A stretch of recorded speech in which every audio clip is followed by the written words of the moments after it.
King James did not attempt to interpret. That's not good. The men who translated the King James did not attempt to interpret. A lot of the translations are against the background of what people believe. So when they translate, they say, okay,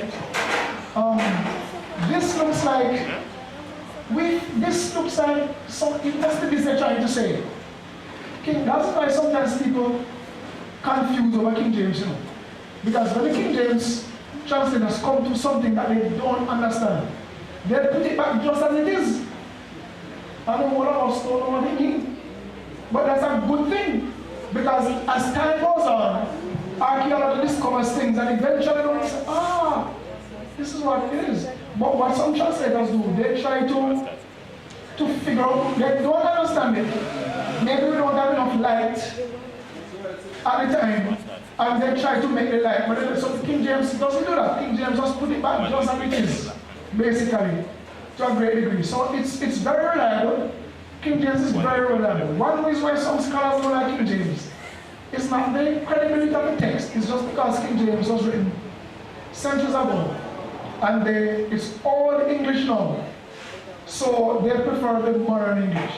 And some of the words King James uses then, or used then, those words may mean different things today, and may mislead a person. For example, when the Bible says, 1 Thessalonians 4, the Lord himself, the verse before that,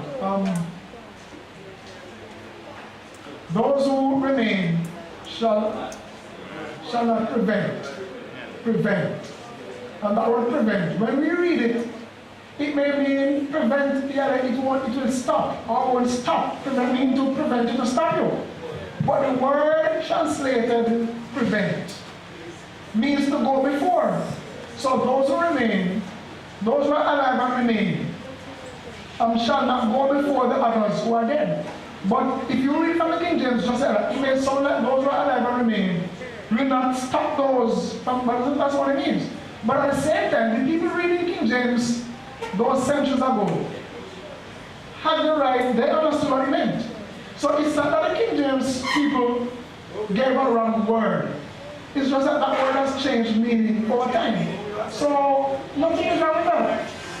Just and that happens many times. So it remains a very, very solid version. One of the reasons why I love King James is that in many of the versions, in many of the original texts that were written by the Bible people, they did not use full sentences.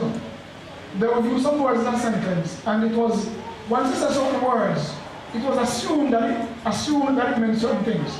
So some of the words the translators put in to clarify the text, to make it clearer to us. But really, when they put them into clarifying, they're confused.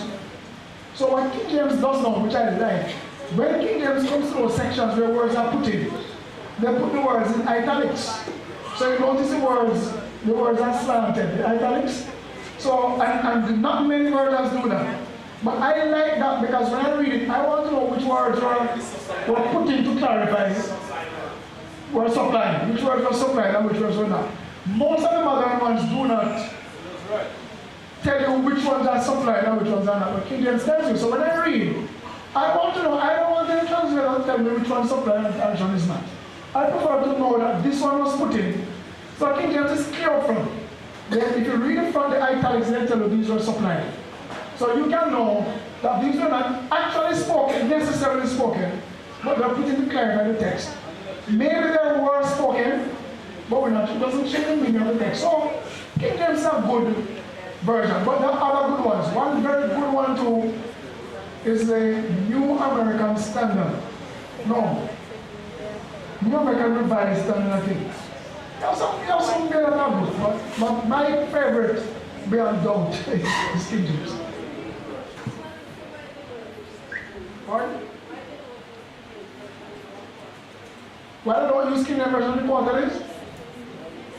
I suppose, I don't know, but I'm supposing, you tell what I assume, I suppose that everybody it is assumed that everybody has King James. So they are giving an alternate with it because everybody has King James. That's how I assume. And then when they give you the text, you are free to refer to it. For example, when I do my quarterly, for example, and when you have it, for those who have their quarterlies, their Bibles and quarterlies on electronic devices. When you go to your quarterly, you will see there, even with the others, but you will see the New King James. Now, I think I use the New King James for this quarter. You'll see there, but then when you click on it, you have the option to choose King James or American Standard or whatever. So you can just choose and go. I choose, so when I click mine, it goes to King James. But at the same time, so it's not a challenge, it's just that I think the World Church assumes that everybody has King James. So they're giving you another version that everybody doesn't have. That you have to go buy to see that one. But everything knows that once every quarter you have a King James of your house. So you can see what the King James is. I think that's it. That's my view, but I'm not sure. But that's what I think. But Anderson and then everyone comments. I want to tell you, the program starts at 6, and we're going to give a break before, so we can refresh ourselves and what and so on. So let's do that in mind. Go ahead, Robert Anderson.